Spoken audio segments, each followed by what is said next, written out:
बिस्मिल्लाहिर्रहमानिर्रहीम। अस्सलाम वालेकुम मेरे प्यारे दोस्तों, आज की इस वीडियो में हम आपको एक ऐसा वाक़या सुनाने जा रहे हैं जिसे सुनकर आपका ईमान ताज़ा हो जाएगा। ये वाक़या है एक बदकार औरत का जो 7 वलियों की माँ बनी, और ये कैसे बनी और ये इसने तौबा कैसे की, इसी वीडियो में हम आपको यही बताने वाले हैं। लिहाजा मेरी आपसे गुजारिश है कि इस वीडियो को एंड तक जरूर देखिएगा ताकि आपको मुकम्मल इसका पता चल सके। बताया जाता है कि एक फाहशा औरत के बारे में मशहूर था कि इसे दुनिया का तहाई हुस्न दिया गया था। ये बहुत ही खूबसूरत थी। इसकी बदकारी भी इंतहा को पहुंच चुकी थी। जब तक वो 100 दिनार ना लेती, अपने करीब किसी को ना आने देती। लोग इसके हुस्न की वजह से इतनी बड़ी रकम अदा करके भी इससे बदकारी करते। एक मर्तबा एक आबद की इस औरत पर अचानक नजर पड़ गई। इतनी हसीन और जमील औरत को देखकर वो आबद इसके इश्क में मुब्तला हो गया और इसने इरादा किया कि मैं इस हसीन और जमील औरत का कुर्ब जरूर हासिल करूंगा। जब इसे मालूम हुआ कि 100 दिनार दिए बगैर मेरी ये हसरत पूरी नहीं हो सकती, तो इसने मतलूबा रकम हासिल करने के लिए दिन रात मजदूरी की। काफी देर के बाद जब 100 दिनार जमा हो गई तो वो इस बदकार औरत के पास पहुंचा और कहा, ऐ हुस्नो जमाल की पैकर, मैं पहली ही नजर में तेरा दीवाना हो गया था। तेरा कुर्ब हासिल करने के लिए मैंने मजदूरी की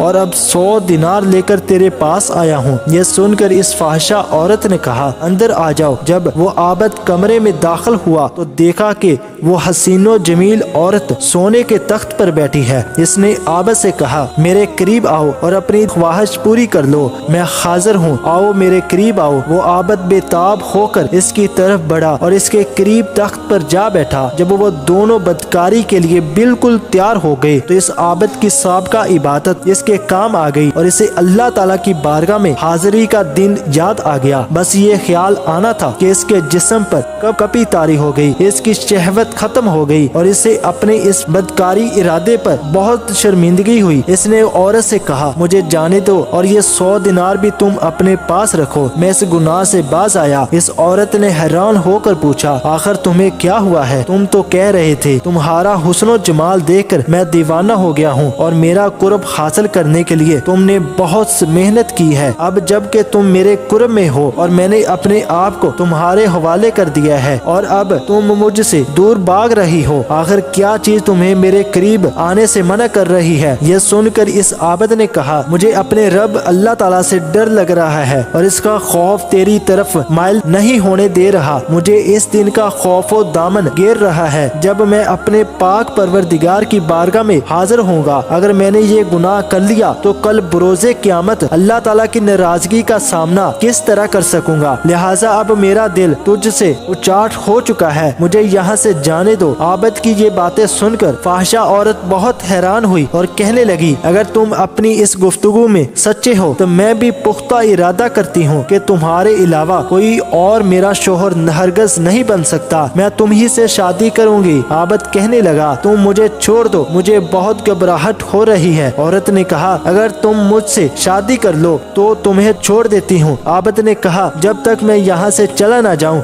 इस वक्त तक मैं शादी के लिए तैयार नहीं होगा। औरत ने कहा, अच्छा अभी तुम चले जाओ, लेकिन मैं तुम्हारे पास आऊंगी और तुम ही से शादी करूंगी। फिर वो आबद सर पर कपड़ा डाले, मुंह छुपाए, शर्मिंदा होकर वहाँ से निकला और अपने शहर की तरफ रवाना हो गया। फाहशा औरत के दिल में इस आबद की बातें असर कर चुकी थी, चुनाचे इसने अपने तमाम साबका गुनाहों से तौबा कर ली। फिर इसने अपने शहर को खैर आबाद कहा और इस आबद के बारे में पूछती पूछती बिल आखिर इसके घर पहुंच गई। लोगों ने आबद को बताया कि फलां औरत तुमसे मुलाकात करना चाहती है। आबद बाहर आया, जैसे ही इसकी नजर औरत पर पड़ी एक जोरदार चीख मारी और इसकी रूह परवास कर गई। औरत इसकी तरफ बढ़ी तो देखा कि इसका जिस्म साकन हो चुका है। वो बहुत ज्यादा गमजुदा हुई और इसने लोगों से पूछा, क्या इसका कोई करीबी रिश्तेदार है? लोगों ने कहा, हाँ इसका एक भाई है लेकिन वो बहुत गरीब है। यह सुनकर इस औरत ने कहा, मैं तो इस नेक आबद से शादी करना चाहती थी लेकिन ये तो दुनिया से रुखसत हो गया। अब मैं इसकी मोहब्बत में इसके भाई से शादी करूंगी। चुनाचे इस औरत और आबद के भाई की शादी हो गई। अल्लाह रब्बुल इज्जत ने इन्हें नेक सालिया औलाद अता फरमाई और इनके 7 बेटे हुए जो सब के सब अपने जमाने के मशहूर वली बने। अल्लाह ताला हमें भी अपना ایسا خوف عطا فرمائے کہ ہم ہر قسم کے گناہوں سے محفوظ رہیں، کوئی بھی حصہ کبھی بھی تیری نافرمانی والے کاموں کی طرف مائل نہ ہو۔ اے اللہ تعالی ہمیں عبادت کی لذت اور چاہت عطا فرما۔ اگر آپ کی رضائے بشریت ہم سے گناہ سرزد ہو جائے تو اپنے فضل و کرم سے فوراً توبہ کی توفیق عطا فرمائے، اپنی ناراضگی سے ہماری حفاظت فرما، ہمیں گناہوں پر شرمندگی عطا فرما۔ اے اللہ تعالیٰ تو ہی گناہ گاروں کے گناہوں کو معاف فرمانے والا ہے، اپنے محبوب کے صدقے ہماری تمام خطائیں معاف فرما دے اور اپنی دائمی رضا کی دولت سے ہماری جولیاں بھر دے، آمین ثم آمین۔